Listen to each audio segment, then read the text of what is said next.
Now you learned how to play Raindrops. I want you to add the same arrangement to the Sound of Silence.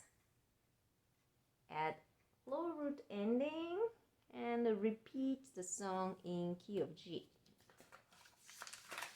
And also, I want you to add melody kicks on staccato notes.